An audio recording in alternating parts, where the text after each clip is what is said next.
The House Ethics Committee has unanimously voted to open an investigation into George Santos. This is notable, as this committee is majority controlled by Republicans. So what's going on here? Santos has become a bigger problem than the Republicans know what to do with, and they're worried about 2024. House Republicans are clearly afraid that if they do nothing about Santos, they'll be seen as complicit in his villainy, and it'll cost them a number of seats in 2024. So they feel they have no choice. And since this committee vote was unanimous, Kevin McCarthy and the House Republican leadership surely signed off on it.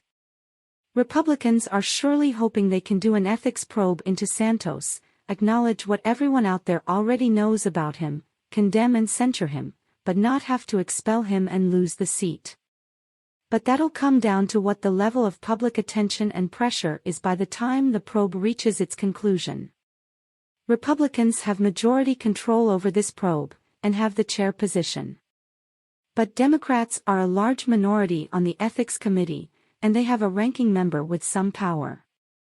So if the Republicans try to minimize Santos scandals or limit the scope of the probe, Democrats will be able to publicly push back and call them out in real time. Remember, it's not a matter of what this ethics probe does or doesn't uncover. The media has already done that legwork. This is a matter of how much public pressure and ongoing media interest the Democrats can continue to stir up about Santos during the ethics probe.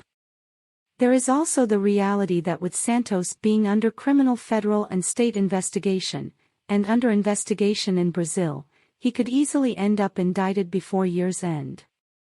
If Santos ends up in a cell, Republicans will realistically have to expel him. So this probe also lays that groundwork for them, if things go in that direction. But House Republicans were clearly hoping the Santos mess would have blown over by now, and that they wouldn't even have to do an ethics probe.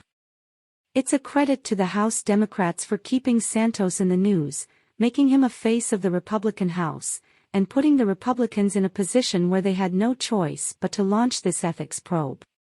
Now it's up to the Democrats on the House Ethics Committee to use this probe to make sure that Santos remains in the headlines, and that Santos is portrayed as merely a symptom of the rotten Republican House.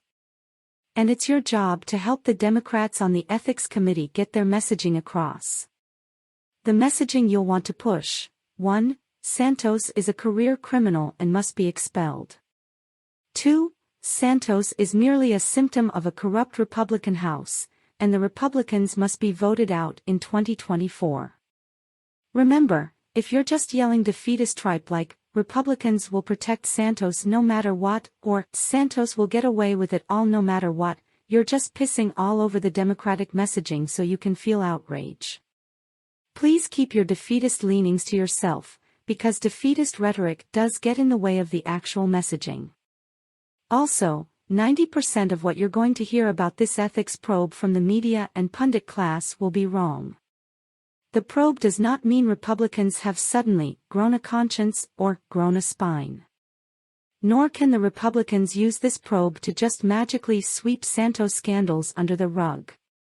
The media will also likely frame this ethics probe solely in terms of whether Santos is expelled, a win for Republicans if they don't have to expel him, and a win for Democrats only if he's expelled.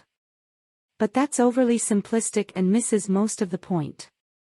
In reality, there are two ways the Democrats can win this ethics probe. 1. Santos is expelled and Democrats win the resulting special election to replace him. 2. Democrats are able to use this probe to make House Republicans look so bad for refusing to expel Santos, it costs the Republicans seats in 2024. It's already a decent-sized win for the House Democrats that they were able to use the media to generate enough sustained public pressure such that House Republicans felt they had no choice but to open this bipartisan ethics probe into Santos.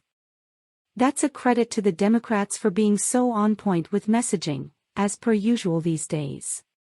It's also a credit to those of you who have spent the past few months helping to spread and amplify the Democrats' messaging about Santos.